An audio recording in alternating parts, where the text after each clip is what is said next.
Petit pas vert, des outils en santé environnementale pour les assistantes maternelles. L'alimentation, première partie.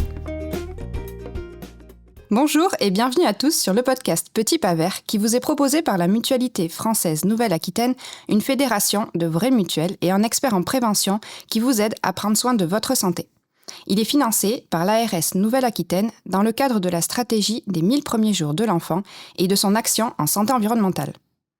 Alors aujourd'hui, nous devions enregistrer ce podcast à 3, mais malheureusement, Julien a momentanément la gorge prise et ne peut pas être présent. Ceci dit, je suis quand même hyper ravie parce que je vais vous présenter Nina, diététicienne nutritionniste et animatrice prévention santé à la Mutualité française Nouvelle-Aquitaine. En gros, c'est notre référence alimentation. Et pour le thème du jour, comme vous l'avez sûrement vu dans le titre, l'alimentation, ça me paraissait assez pertinent. Bonjour Amandine. Ça va, tu vas bien ? Ça va, très bien, merci. Ok, alors sur ce 4e podcast, nous abordons un sujet que vous avez beaucoup demandé, c'est l'alimentation. Et pour bien vous répondre, nous allons le séparer en 2. Aujourd'hui, on va se concentrer sur la partie alimentaire, ce que les tout-petits vont manger le moment du repas. Et dans le prochain épisode, on parlera des ustensiles, des contenants et de la cuisson. Alors on est d'accord, vous ne préparez pas tous les repas pour les enfants, mais ça peut être un sujet de discussion avec les parents en fonction de la relation de confiance que vous avez établie avec eux. D'ailleurs, on en parlera dans la question de l'assistante maternelle dans la 2e partie. Mais voilà, vous pouvez avoir un rôle de conseil, de recommandation, donc ça peut être sympa d'être au fait de tout ce qu'on va dire. Déjà, la première question, c'est pourquoi l'alimentation est un vrai sujet de préoccupation. Alors déjà, c'est un enjeu sur lequel on a du poids. Et puis, dans tout ce qui est alimentation, on va parler d'additifs, des choses qui sont rajoutées, et de perturbateurs endocriniens. Et si vous vous rappelez ce que Julien, parce qu'il nous en parle régulièrement des perturbateurs endocriniens, ce sont, vous savez, ces petites substances qui peuvent dérégler nos hormones et peuvent avoir des effets sur la santé, comme des troubles du développement, de la fertilité, et certaines maladies chroniques comme le diabète ou l'obésité. Ces produits chimiques, ces perturbateurs endocriniens, ne se trouvent pas seulement dans les aliments eux-mêmes, mais peuvent se retrouver dans l'assiette des tout-petits à cause de ce qui entoure leur consommation. De l'emballage à la préparation, en passant par la cuisson, le réchauffage. Et c'est pourquoi l'Organisation mondiale de la santé, ils disent, et je les cite, les 2 premières années de vie d'un enfant sont particulièrement importantes car une nutrition optimale pendant cette période aura pour effet de réduire le taux de mortalité ainsi que les risques de maladies chroniques et de contribuer à un meilleur développement général. Et c'est tout ce qu'on souhaite aux enfants. Du coup, Nina, comment bien choisir les aliments à proposer aux bébés ? Alors déjà, pour commencer, je dirais que, comme pour la plupart de la population, je dirais juste l'équilibre alimentaire de manière générale. Donc, une assiette avec une portion de féculents, une portion de protéines, une portion de légumes et avec aussi une portion de graisse de bonne qualité. Et ne pas hésiter à se référer, il y a des grammages selon les âges, notamment pour les protéines. Ne pas hésiter vraiment à se référer au grammage, quitte à peser peut-être 1 ou 2 fois pour voir un petit peu la proportion que ça représente. Prendre des photos aussi pour se rappeler des portions. Ça peut être pas mal, surtout pour les protéines. Je dirais aussi favoriser l'allaitement. Alors après, attention, ça dépend de chacune des mères, ça dépend de si elles peuvent et si elles le veulent aussi, bien sûr. Mais c'est vrai que le lait maternel, ça reste l'aliment déjà le plus naturel et surtout, il faut avoir en tête que sa composition, elle va s'adapter selon les besoins de l'enfant. Donc en fait, selon la croissance de l'enfant, la composition du lait maternel s'adapte et ce qui en fait un aliment qui est vraiment super pour les tout petits. Au niveau des fruits et légumes, je dirais de privilégier les fruits et légumes qui vont être frais, qui vont être locaux et de saison. Pourquoi de saison ? Pourquoi c'est important ? Parce qu'en fait, des fruits et légumes qui vont être de saison, il y aurait eu besoin de moins de pesticides pour les faire grandir, pour qu'ils arrivent à maturité. Donc c'est vrai que c'est quand même préférable et surtout locaux, pour qu'ils aient été cueillis à maturité et qu'ils aient pas fait des heures de bateau ou d'avion. C'est quand même toujours mieux. Préférer les produits qui vont être plutôt bruts, non emballés, qu'on va transformer soi-même, ça reste vraiment le mieux. Ne pas hésiter aussi à se tourner vers les labels, que ça soit le label bio, label rouge aussi pour les viandes. On a aussi le label bleu blanc cœur pour tout ce qui va être les œufs, les volailles, qui est aussi un label qui est pas mal. D'ailleurs, donc voilà. J'ai une question, excuse-moi, je t'ai un petit peu interrompue. J'ai une question d'assistante maternelle, c'est finalement que penser du bio ? Quand est-ce qu'il faut le privilégier, sachant que c'est quand même un budget pour elles et pour nous. C'est sûr que le bio, ça ajoute vraiment un budget. Je comprends qu'on peut pas non plus tout acheter en bio. Donc, je dirais, alors déjà, le bio privilégié quand on va prendre des produits qui vont être complets, prendre plutôt des produits bio. Ça va être, par exemple, je sais pas moi, si on prend du pain complet, des biscottes complètes, des pâtes complètes, des choses comme ça. Parce qu'on va retrouver beaucoup de pesticides dans le son de blé, par exemple, donc l'enveloppe du blé, ce qui fait que le produit va être complet. Attention, ceci dit, à pas non plus trop faire consommer des produits céréaliers complets aux petits parce que ça peut être un petit peu irritant pour le système digestif. Et concernant les fruits et légumes aussi, ça va être important de les choisir bio, surtout quand on va consommer la peau des fruits et légumes. Je vous donne un exemple. Par exemple, un abricot ou une tomate, on va les consommer avec la peau. Donc, quand on sait que les pesticides, ils se concentrent surtout dans la peau des végétaux, ça va être important de privilégier quand on va pas éplucher. Et au contraire, un autre exemple, si je vais manger une pomme ou une poire, mais que je l'épluche, c'est toujours mieux si c'est bio, mais voilà, ça aura quand même moins d'impact que les végétaux qu'on va manger avec la peau. D'ailleurs, WECF a créé un document qui est... donc, ce sont des fiches pratiques et c'est vraiment sympa. Ils ont créé comme une frise avec les aliments qu'on peut manger en fonction de s'ils sont bio ou pas, lesquels privilégier à quel moment. Et c'est vrai que c'est vraiment sympa. Donc, je continue avec mes questions, Nina. Quels aliments, du coup, il vaut mieux éviter pour les tout petits ? Donc, il y a déjà plein d'aliments qu'on sait qu'il vaut mieux éviter pour les petits. Le miel, notamment, qu'on sait qu'il faut éviter avant 1 an pour le risque de botulisme. Tous les produits laitiers qui n'ont pas été pasteurisés aussi pour le risque de contamination à la bactérie E. coli. Donc ça, voilà, on les connaît déjà un petit peu. Il y a aussi, alors, tout ce qui va être les poissons prédateurs. En fait, tous les gros poissons, comme le saumon, le thon, le requin, les poissons comme ça, qui en fait vont être très bioaccumulateurs, c'est-à-dire qu'ils vont accumuler des métaux lourds comme le mercure et ça, chez les tout petits, ça peut être assez dangereux. On éviterait également tout ce qui va être boisson à la caféine pour les enfants. Je pense au coca, par exemple, on n'y pense pas forcément, mais il y a ça qu'il y a de la caféine dans le coca. On évitera aussi alors les produits au soja qui sont assez riches en phytoestrogènes, le lait de soja, les yaourts au soja, ça on va aussi éviter chez les petits. Excuse-moi, je t'interromps, t'as dit phytoestrogènes ? Les phytoestrogènes, oui. En fait, c'est une particule qu'on va retrouver dans le soja qui, voilà, chez les adultes, on sait qu'on peut consommer à peu près un produit au soja par jour. Chez les enfants, on va éviter. Phytoestrogènes, en fait, ça s'apparente un peu à des hormones. Donc, chez les enfants, c'est pas idéal. Et en plus, c'est vrai que le soja, c'est assez sujet aux pesticides aussi. Des fois, pour le cultiver, il y a beaucoup de pesticides qui sont utilisés. Donc, chez les enfants, non plus, c'est pas idéal.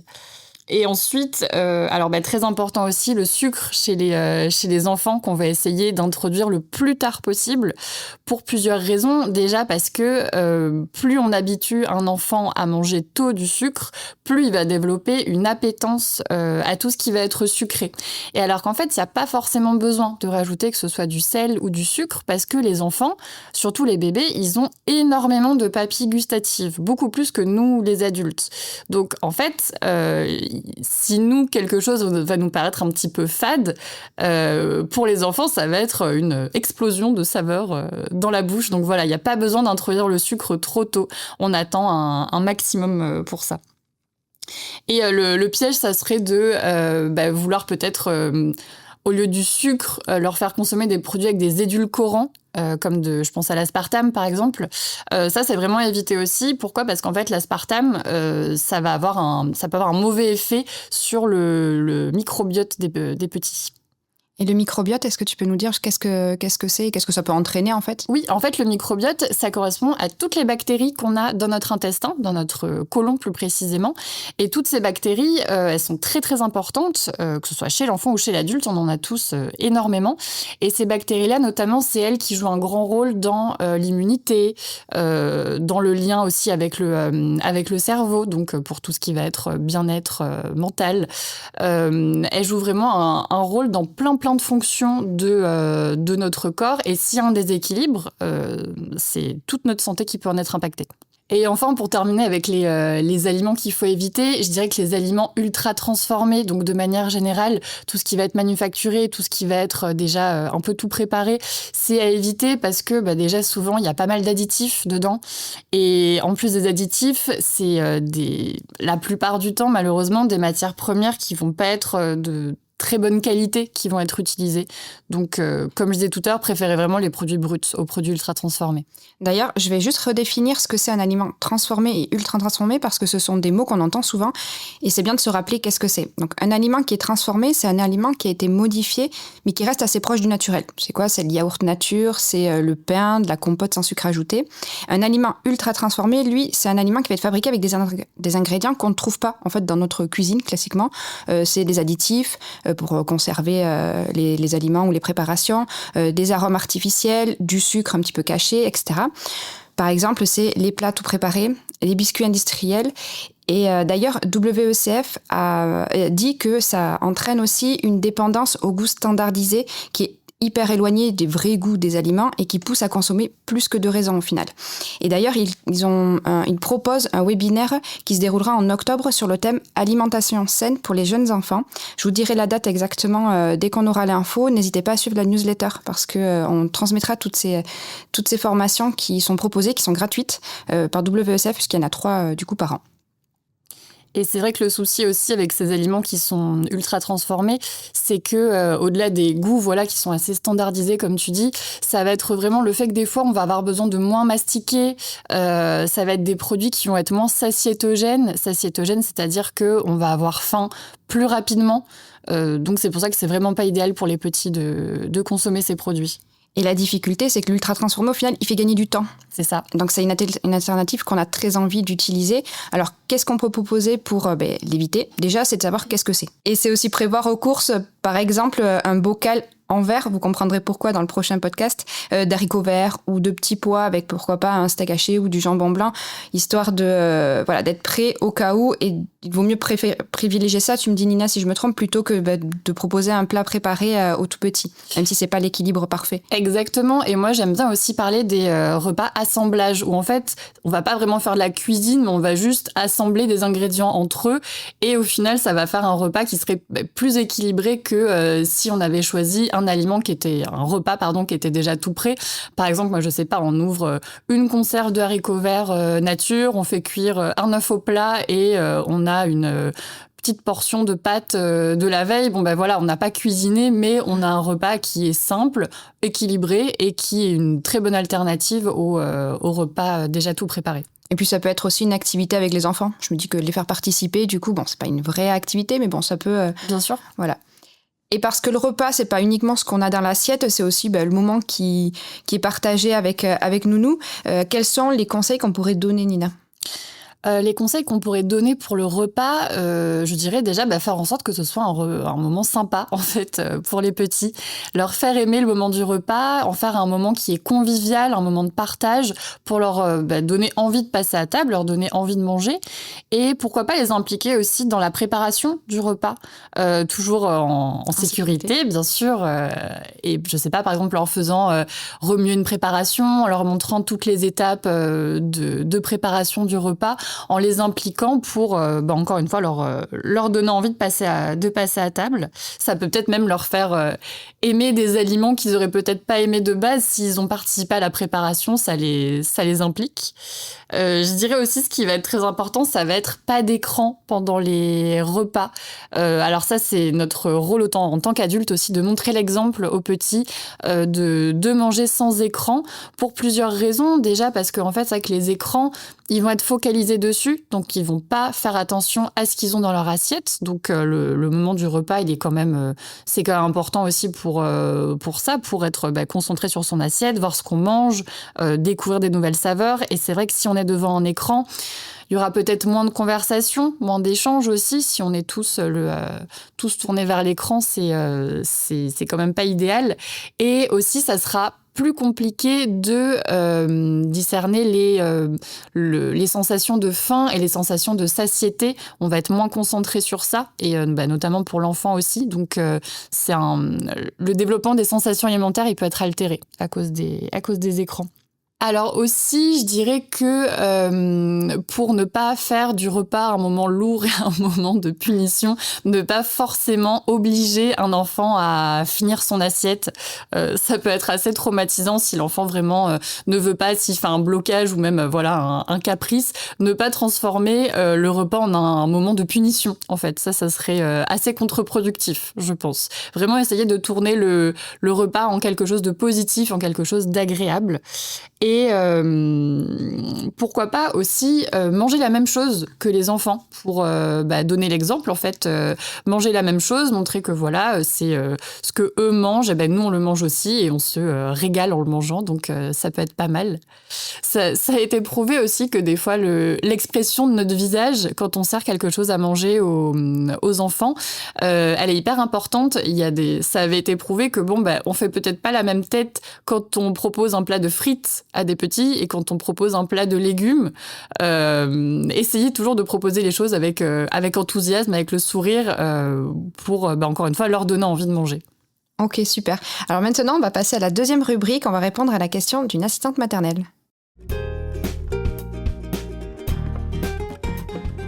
Bonjour, je me demandais comment communiquer avec les parents sur l'importance de la santé environnementale dans leur quotidien avec les enfants.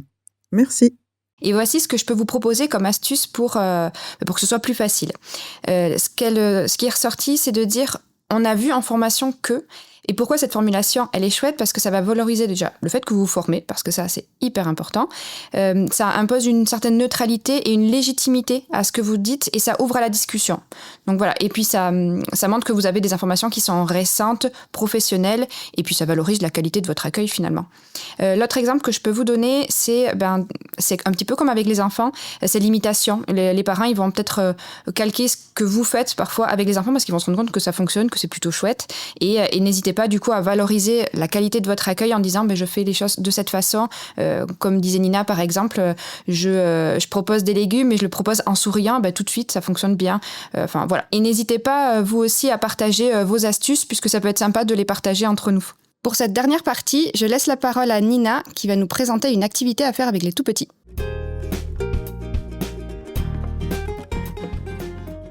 Oui, alors c'est une activité que j'ai pu faire avec des tout petits quand j'avais travaillé dans une crèche. C'est en fait leur faire des brochettes de fruits. Pourquoi ? Parce que en fait les brochettes de fruits, ils vont déjà les fabriquer eux-mêmes, donc ça fait un peu travailler la motricité fine. Et en plus, on va leur présenter donc dans plusieurs petits bols différents. Ils vont pouvoir choisir les fruits qui leur font envie. Ça va être colorés, ils vont décider eux-mêmes de ce qu'ils veulent manger. Il y a l'aspect ludique de tout mettre sur un petit pic à brochettes. Attention à ce qu'il ne soit pas trop pointu, mais c'est une manière un peu sympa de leur faire manger des fruits et de les impliquer, de le faire de manière ludique. Quel âge ils avaient les petits quand tu as fait cette activité ? Ils avaient à peu près 2-3 ans, donc à partir de cet âge-là, c'est pas mal. Ok, super. Alors merci d'avoir écouté ce podcast. Si cet épisode vous a plu, n'hésitez pas à laisser un avis sur Apple Podcast ou sur Spotify et à partager cet épisode autour de vous. Et si vous avez des idées de sujets que vous souhaiteriez que l'on aborde dans Petit Pas Vert, dites-le nous en commentaire ou sur nos réseaux sociaux.